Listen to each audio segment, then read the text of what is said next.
Welcome back, everybody. There's nothing worse than, that little tickle you feel in your throat when you just know you're about to get sick. Well, our guest today says you can actually keep that from ever happening again. It sounds kind of hard to believe. Dr. Raymond Francis joins us live now from Fort Lauderdale, Florida. Hi there, doctor.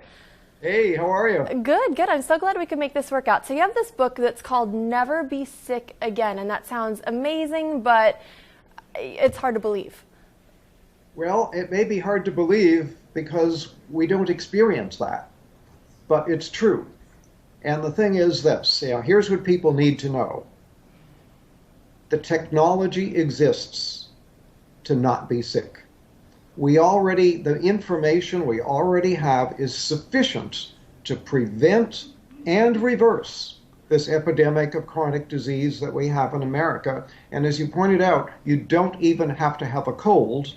And I can tell you that I have had, in the past 26 years, I've had one cold, and I have a very good excuse for that one cold. So I'm 75 years old. I'm in perfect health. I don't take any medications whatsoever. I have boundless energy. I have a clear mind. I don't have an ache or a pain in my body. I'm living proof that you can be healthy and you don't need to be sick. Now, I think I've kind of started to take it for granted that I'm going to get one cold every year, and I plan ahead for that, and I think a lot of people live like that. I can't imagine a life where you never even get a cold. So what are you doing? Well, I have to tell you, at age 48, I almost died. My death was a medical certainty, and I had to use my own knowledge of biochemistry to save my life and then to restore my health. And that's what got me interested. Almost dying really caught my interest. What I do, I changed my diet. I changed my lifestyle. I've learned how to eat good food. I take very high quality supplements. In fact, I now make my own supplements and sell them, very, very high quality. I get regular exercise. I meditate on a regular basis. So in short, I changed my diet. I change my lifestyle, and I take very high quality supplements, and that's why I'm so healthy. So what are some changes that all of us can take? Because not everyone is able to, make their own supplements in their home. So what are some simple things that we can do right now to keep ourselves from getting sick again? Okay, well, simple things. If you want to do one thing and only one thing, get off of sugar. Sugar is a deadly metabolic poison. And if you look at it from a biochemical standpoint as to what happens to you when you eat sugar, I wish I had a blackboard here right now and I could fill a whole wall with what happens when you eat just 1 teaspoon of sugar. Now, what about the sugar in, say, like fruit or apple juice or something like that? Well, apple juice, no, but fruit. If you eat a piece of fruit, that's okay. Okay. A fruit juice is not okay because you get too much bioavailable sugar and you get a sugar spike in your blood. But when you get a sugar, you can eat 1 teaspoon of sugar. Within 2 hours, your immunity will be reduced by 50%. And then people say, oh, I caught a cold. No, you didn't. You reduced your immunity and you then made yourself susceptible to an infection. So that's why I don't get colds. I don't get infections because I keep my immunity strong. I don't eat sugar. All because of sugar. So that bag of jelly beans we've been passing around here in the newsroom ever since Easter, that's something that's hurting us. Bad idea. Bad idea. Yeah, you don't want to do that. Sugar, as I say, is a deadly metabolic poison. And what I mean by that is that it screws up all of your biochemistry. Just 1 or 2 teaspoons of sugar will throw your normal biochemistry into chaos for a period of 6 to 8 hours. And that's not very much sugar. It doesn't sound like a lot. Sugar. One cola drink has about 10 to 12 teaspoons. So you eat 1 to 2 teaspoons, your body is going to be in biochemical chaos for 6 to 8 hours. Now, health is when all of your biochemistry is balanced and all your chemistry is working right. When you eat sugar, you throw that balance out for 6 to 8 hours. So if you eat sugar in the morning, put some sugar in your coffee or have a breakfast cereal with a contained sugar, and then have more sugar at lunch and more sugar in the evening, guess what? Your body is going to be in biochemical chaos 24 hours a day. So what's a good amount then to get on a daily basis? None. None. None. Yeah. And here we allow children, we don't allow children to smoke cigarettes. We don't allow children to drink alcohol, but we allow them to buy sugar and eat sugar.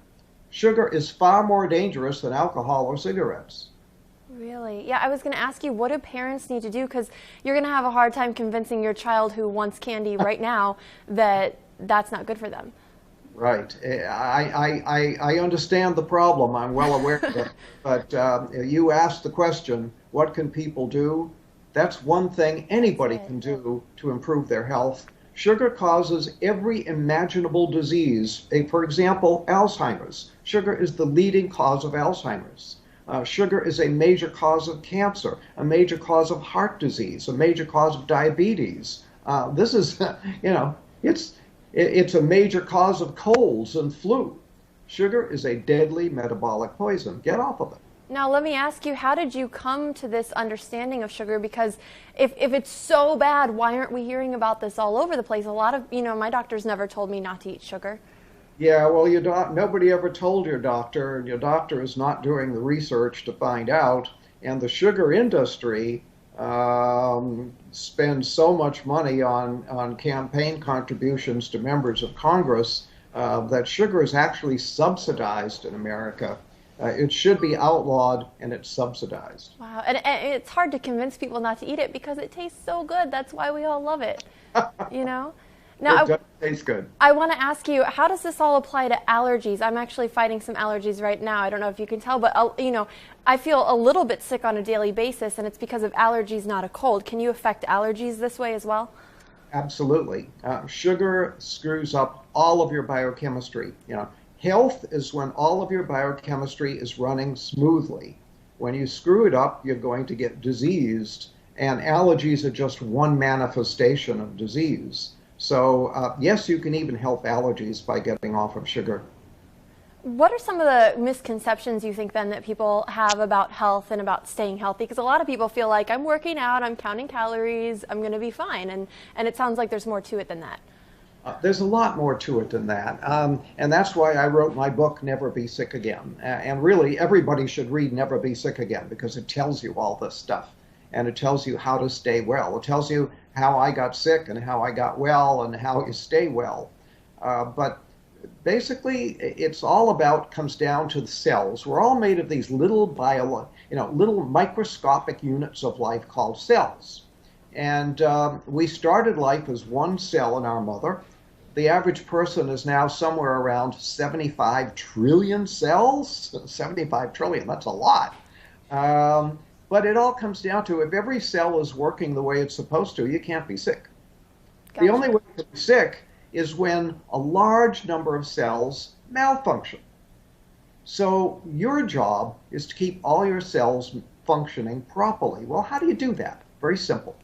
You give the cells all the nutrition they need on a daily basis, and they have a grocery list of what they need. So give them what they need on a daily basis, and keep them free of toxins that can interfere with the normal function of the cell, and then the cells will function normally, and then you can't be sick. So you see, you can live a disease-free life simply by keeping your cells functioning normally.